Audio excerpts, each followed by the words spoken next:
I'm a Viking fan, so I get to intro the NFC. There you go. And you know what? The Vikings are going to come in dead last this year. Yes, they are. Dead freaking last. And they'll probably come in dead last for the rest of my life. Probably, sorry.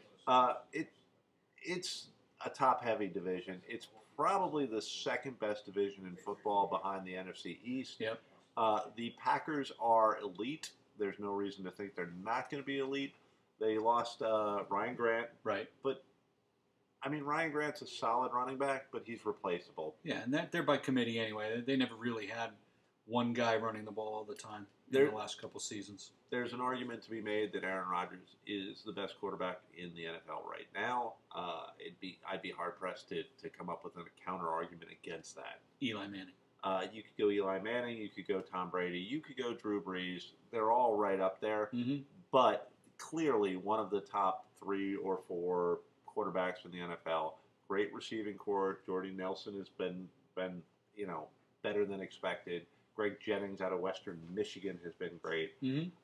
There's no reason to think that the Packers defense is going to be quite as bad as it was last year. They are talking a bit about the Giants didn't beat us, we beat ourselves. Sure. So hopefully they can back that up. But they do have a lot of talent. A.J. Hawk, Clay Matthews, these kind of guys. There's no reason to think the Packers are going to fall off. But the problem is they're in this division with the Lions, who are clearly, they finally righted the ship after 50 years. Honestly, I'm rooting for the Lions. I would love to see the Lions win a Super Bowl. I love Matt Stafford. That guy for the first couple of years was getting his, hat handed to him during a game.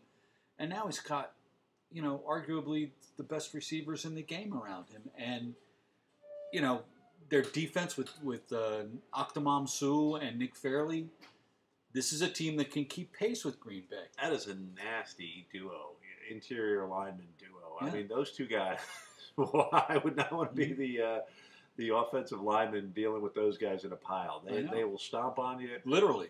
They will do what it takes to win. Stafford threw 41 touchdown passes last year. Stafford. And threw for over 5,000 yards. Mm-hmm.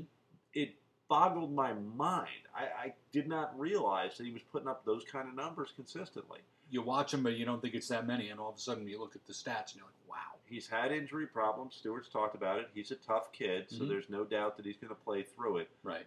So the Lions are definitely a team on the rise, as are the Bears. Yeah. Suddenly, here they come. You want to talk about underappreciated? Matt Forte is underappreciated, and I don't know why. I don't either. Catches passes and gets yards after catch. Mm-hmm. Runs hard, doesn't fumble. I mean, what could you want from a guy? And yet he's never really mentioned among the elite running backs. Right. Cutler is Cutler. He's erratic. He'll make some bad throws. He's like Jim McMahon, He's going to kill you sometimes, and he's going to kill you sometimes. And when we talk about ex-coaches that we really wish we never dealt with again, they do have Mike Tice with his big head. Pumpkin head, his big Shrek head. Not the most inventive guy you're ever going to run across. And I think that's their problem. He is going to be their offensive coordinator this year. It's going to be a very vanilla, bland offense, in my opinion, because I don't think he's the creative passing league coach that everyone is looking for today. Almost the polar opposite of Mike Martz. Yeah. So the pendulum swinging from one side to the other.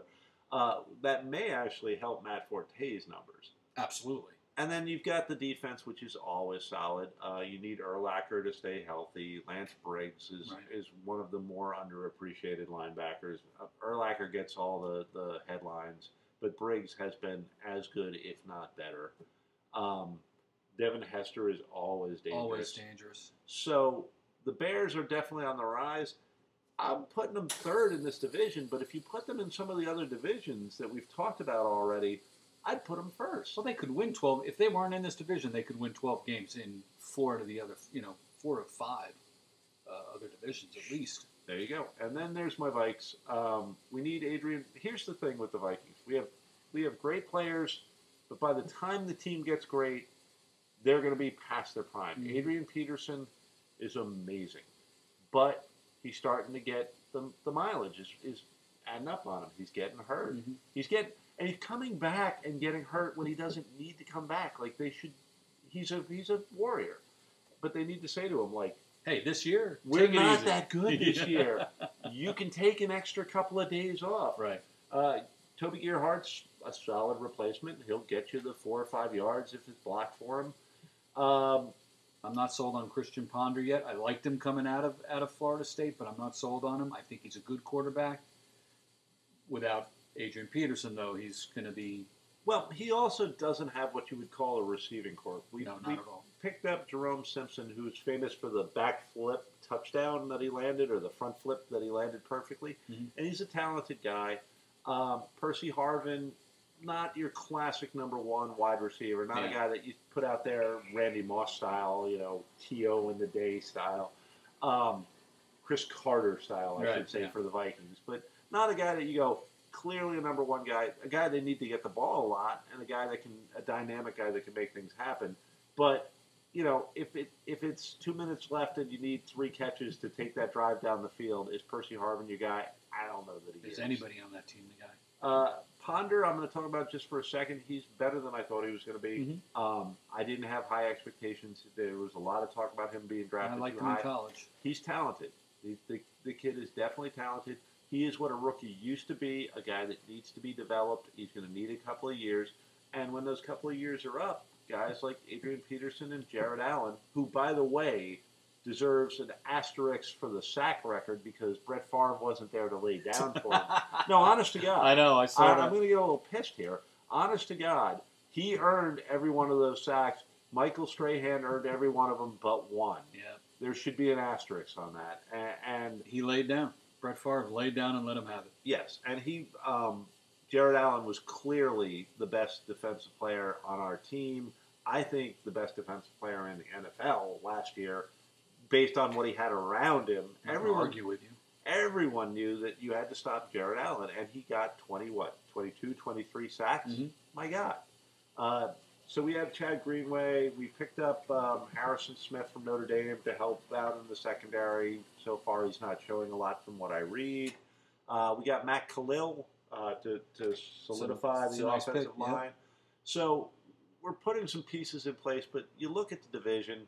Is Christian Ponder going to compete with Cutler, Stafford, and Aaron Rodgers? No, he's not.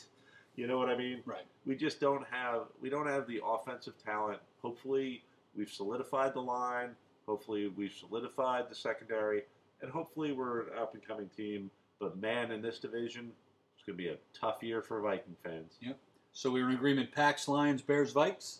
Pax, Lions, Bears, Vikes. All right, that's your black and blue division in the NFC. We'll be right back in a moment.